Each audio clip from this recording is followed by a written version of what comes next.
Oke, baik. Sekarang saya ingin ke Pak Haidar. Pak Haidar kan ada disampaikan ada soal penggalangan dana. Tapi sebelumnya Pak Haidar kan selain pejabat teroris juga dulu adalah ex dari NII. Nah, apakah sebelumnya atau Pak Haidar selama menjadi bagian dari NII itu pernah mendengar ada kaitan antara Al Zaitun ataupun Panji Gumilang dengan NII, Pak Haidar? Iya, memang itu memang program dari tahun 9 NI Al Zaitun ya. Jadi Al Zaitun itu hanyalah sebuah outlet saja dari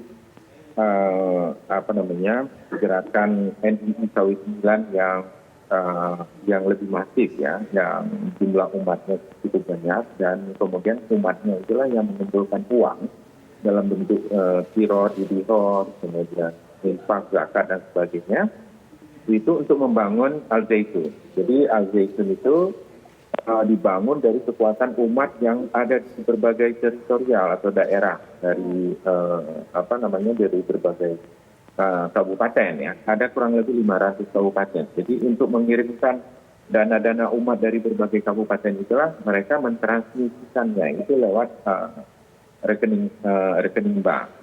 Jadi sebenarnya di sini PPATK pasti akan menemukan banyak rekening yang jumlahnya mungkin bukan hanya sekitar 250-an, tapi lebih daripada itu.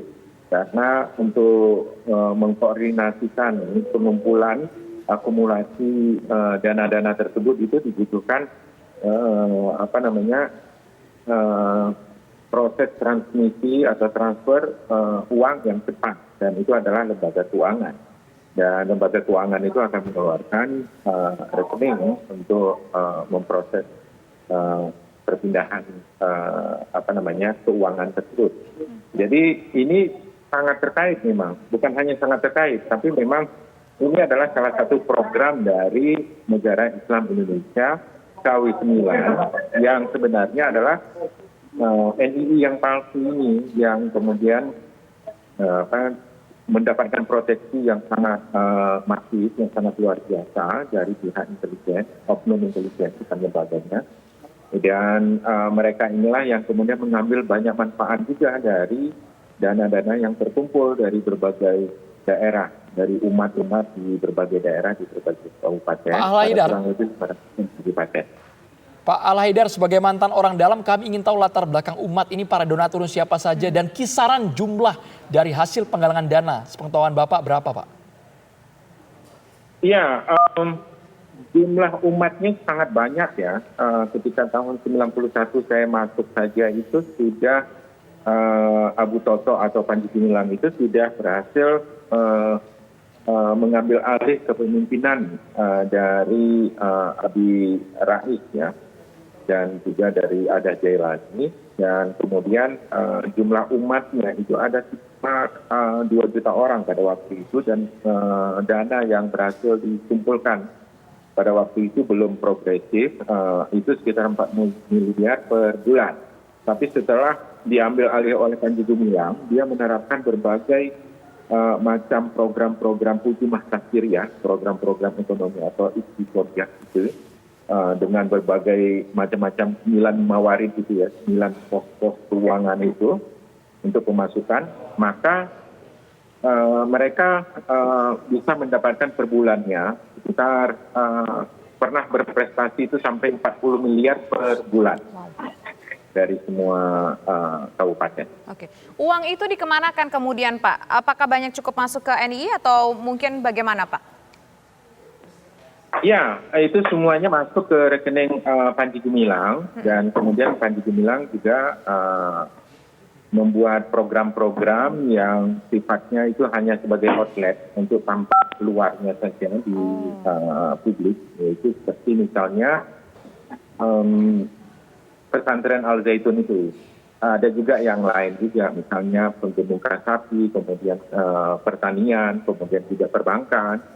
Bahkan pada waktu itu dia menyatakan bahwa kita sudah memiliki satu bank tersendiri, yaitu CIC Bank namanya, kemudian berubah jadi Bank Century, kemudian berubah lagi menjadi Bank Mutiara kalau saya tidak salah.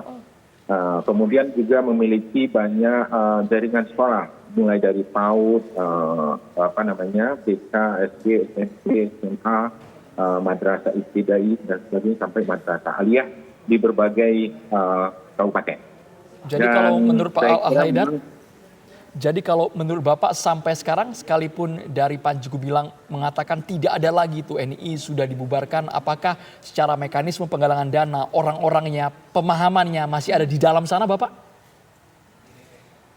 Iya, itu nggak bisa kita percaya ya. Pernyataan dari Panji Gumilang itu sering bertakiah, dia sering berbohong pada prinsipnya. Jadi dia menerapkan doktrin-doktrin dari aliran Isa Bugis yang membenarkan untuk melakukan tindakan-tindakan berbohong dan bertakiah tersebut. Jadi itu adalah strategi yang biasa, dan kemudian banyak strategi lainnya agar dia tidak terlacak ya proses pemindahan atau transmisi keuangannya. Misalnya adalah setiap umat itu dibuat nama-nama lain, nama sani, nama palsu, yang kemudian ketika menyumbangkan uang, sedekah, infak, zakat, dan kemudian jibor ataupun kirot itu memakai nama sani, nama kedua. Dan kemudian warkah ataupun kwitansinya itu juga tertulis dalam bahasa Arab. Jadi ketika orang-orang ingin menuntut kembali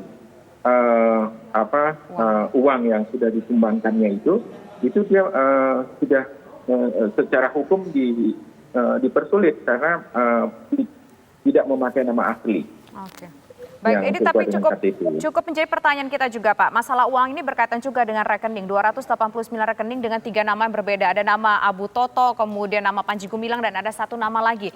Abdul Salam. Bagaimana bisa satu orang yang bersama, apakah dia jangan-jangan memang memiliki 3 identitas di saat yang bersamaan, punya identitas fiktif? Nanti coba akan kita gali bersama-sama, usai jeda berikut kami kembali sesaat lagi.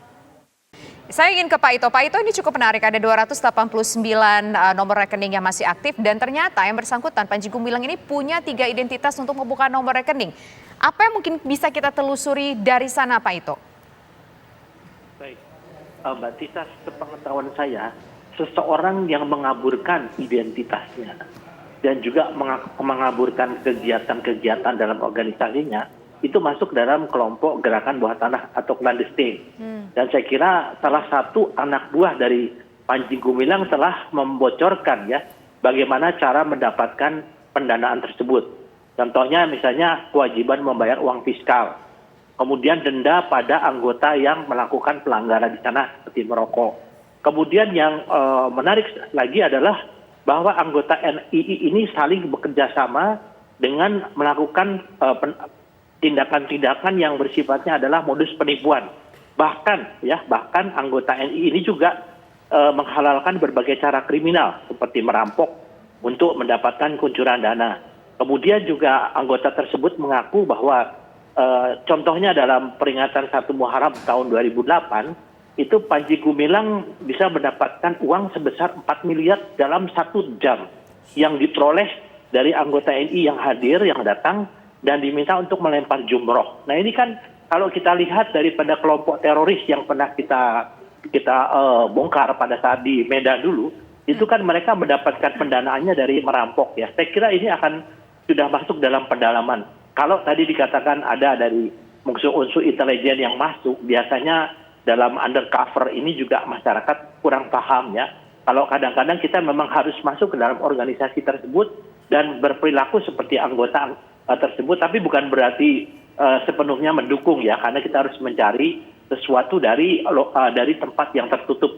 Kalau kelompok gerakan bawah tanah ini, saya kira mereka sangat tertutup dan sulit dimasuki dari luar, sehingga memerlukan teknik-teknik intelijen, yaitu dalam bentuk undercover ya, untuk bisa masuk ke dalam.